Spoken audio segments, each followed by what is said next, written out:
Apple vient d'annoncer l'iPhone 17e qui succède l'iPhone 16e au tarif de 719 €. Le prix n'a pas bougé, c'est le même prix que l'année dernière et pourtant il y a des petites évolutions qui peuvent être sympas. Attention, pas de révolution mais en même temps c'est normal, on est sur le début du haut de gamme sur cet iPhone 17e comme n'importe quelle autre marque. Le début du haut de gamme, c'est pas celui qui évolue le plus chaque année. Du coup, quelles sont les évolutions sur cet iPhone 17e? C'est très simple, on a toujours une diagonale de 6,1 pouces OLED du 60 Hz, oui, pas de 120 Hz, mais en même temps c'est normal, c'est réservé à l'iPhone 17 classique ou à l'iPhone 17 Pro. On a par contre un écran plus résistant parce qu'on est sur du Ceramic Shield 2, donc 3 fois plus résistant au choc, 3 fois plus résistant aux rayures, donc c'est ce qu'on gagne sur la face avant. Ensuite, au niveau de la photo, pas de changement, toujours un seul capteur de 48 mégapixels. On peut toujours filmer en 4K 60 images par seconde, 4K en Dolby Vision, c'est le point fort d'Apple. Ils sont les meilleurs en captation vidéo.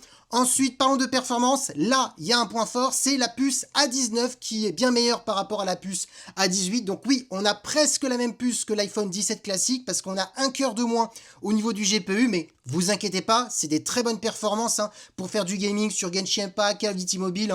On pourra mettre les performances en élevé, voire même très élevé parce que la puce A19, elle est très très bonne. Ensuite, niveau batterie, c'est toujours la même chose, une batterie de 4000 mAh avec du 25 watts, de la recharge sans fil en 15 watts. Par contre, ce qui est positif, c'est qu'on a du MagSafe, vous savez, l'aimant au dos qui permet de bien centrer le smartphone pour la recharge sans fil et surtout pour tous les accessoires que Apple fait, mais pas que. Il y a aussi d'autres marques hors Apple qui font des accessoires compatibles MagSafe, donc pourquoi pas charger son smartphone pendant que vous êtes dans la voiture avec le GPS. Il y a plein de GPS qui possèdent le MagSafe. Les porte-cartes aussi MagSafe, bon, il y a plein de produits qui existent et ça c'est sympa parce que oui, on les avait sur les iPhone 17 et 17 Pro, mais on l'avait pas sur l'iPhone 16e l'année dernière et ça a été beaucoup critiqué en disant dommage, on peut pas profiter de l'écosystème d'Apple, de tous les accessoires.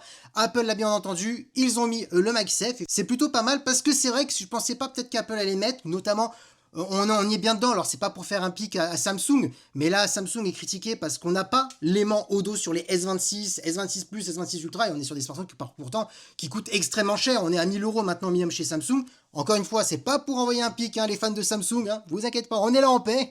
Mais c'est vrai que là, j'avais quand même peut-être un peu du mal à me dire, est-ce que vraiment Apple va mettre le MagSafe pour ce tarif-là? Ça a été le cas. Et autre nouveauté, on n'est plus sur du 128 Go, on commence à 256 Go pour le même prix, à 719 €. Pour qui il est destiné? Pour les personnes qui veulent pas mettre 1000 € dans un iPhone et qui veulent rentrer dans l'écosystème et avoir un iPhone performant, c'est le cas. Dites-moi ce que vous en pensez en commentaire.